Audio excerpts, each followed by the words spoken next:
So I normally start out these videos with, we got an exciting game this week with week 4 matchup, or we got a fun one. And I think I can speak for both of the Broncos and Bears fan base that there is very little excitement.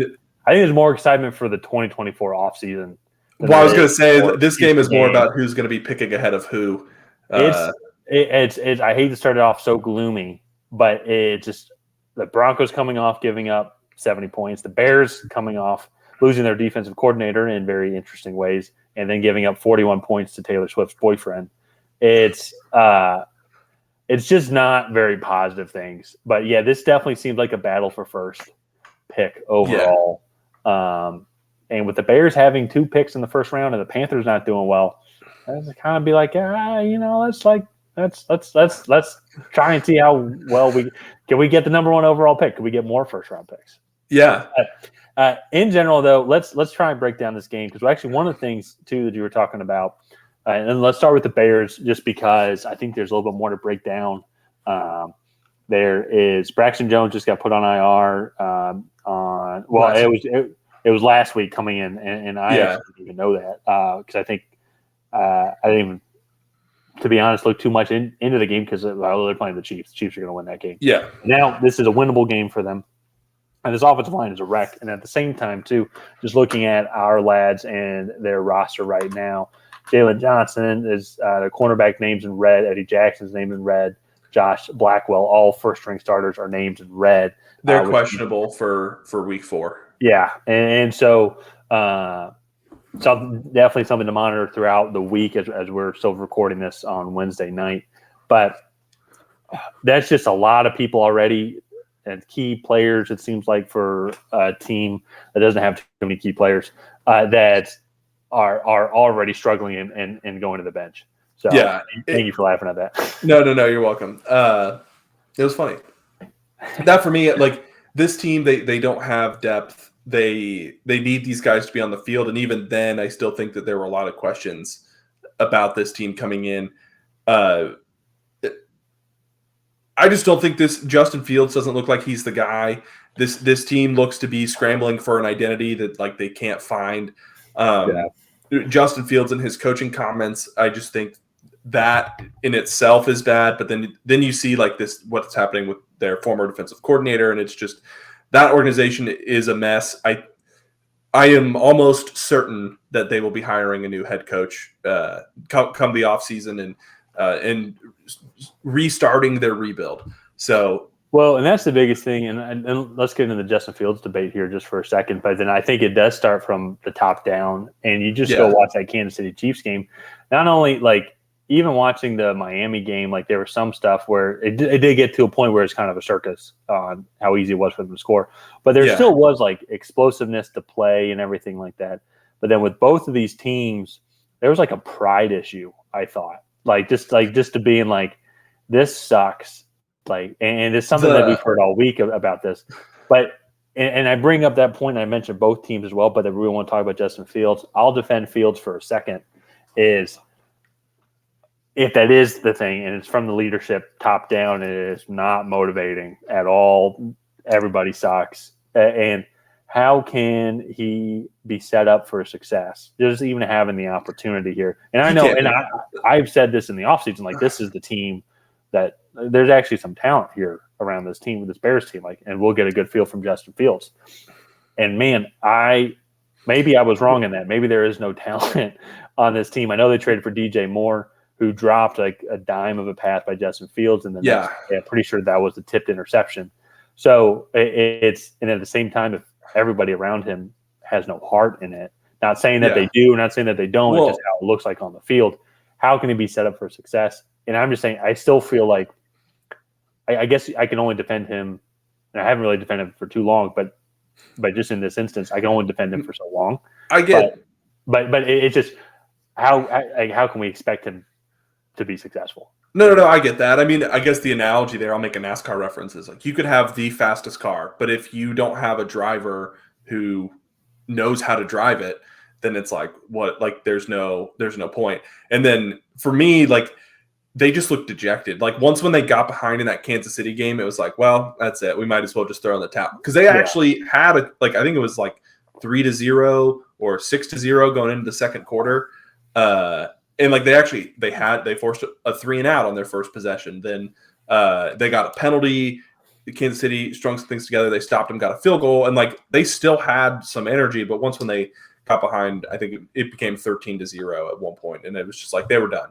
They threw in the towel. There's no fight left, and that was it. So like that for me is kind of that's hard to see for the Bears. I do hope that they get it right. But I think if they don't find any sort of stride this offseason, they'll probably blow it up and restart. So. Yeah, and that'll be interesting then too, because then there are going to be teams that, like hypothetically, like let's say you look at the Cardinals and Josh Dobbs seems to be doing well, but like if we could trade Kyler Murray, get that contract off, but then somehow get Justin Fields and maybe have him in a better scenario, better organization, and if it costs you like a 5th-round pick, like okay, well that's fine. You know what I mean? Like and so as they're going through a rebuild, or actually I was even thinking about the Falcons. I would be like, let's see what happens with Desmond Ritter, and it's like, I don't know if Justin Fields is the project you want to take on as the Falcons. Although it would be interesting, he is an Atlanta kid. He's an Atlanta kid, and I think he's a better thrower. Well, say that with what you want, but than Desmond Ritter. But Desmond Ritter is also still developing as well.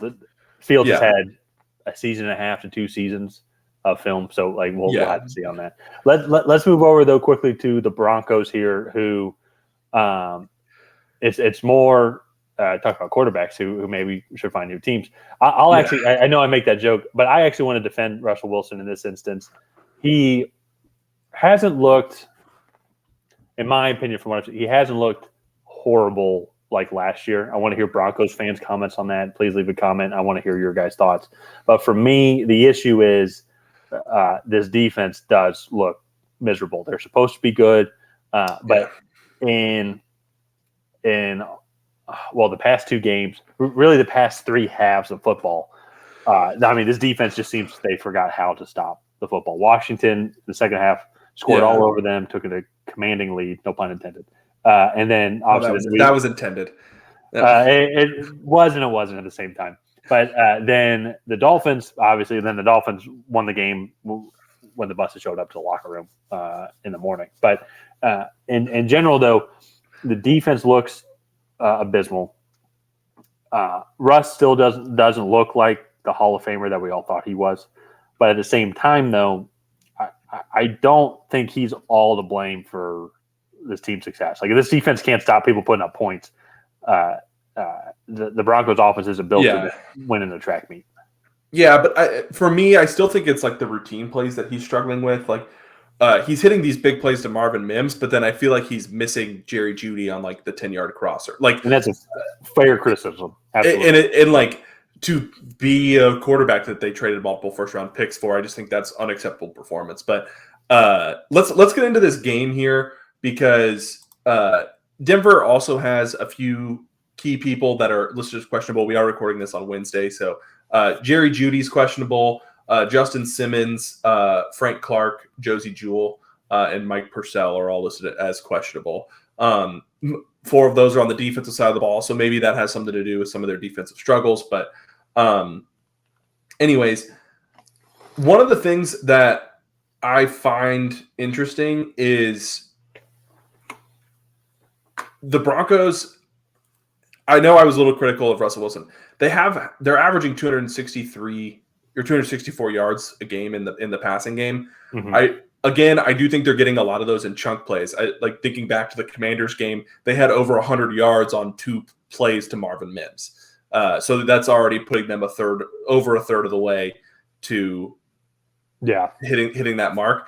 But then even in the Dolphins game, they were hitting a couple big plays here and there. Obviously not as many as the Dolphins, but then you look at the weak spot on the Bears defense, and they're allowing 288 yards per game. And so that, to me, I think is going to be the focal point.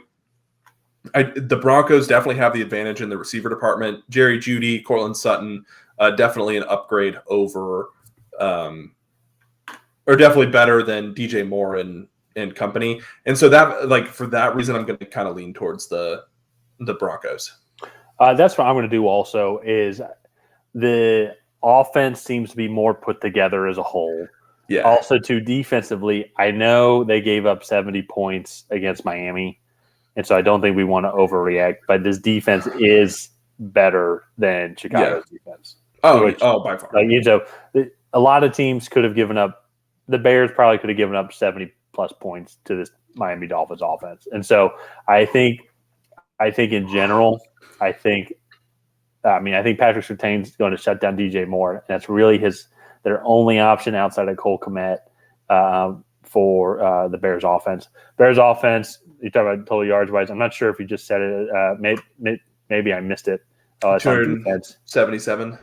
Bears offense, passing yards wise, only 445 so far through 3 games.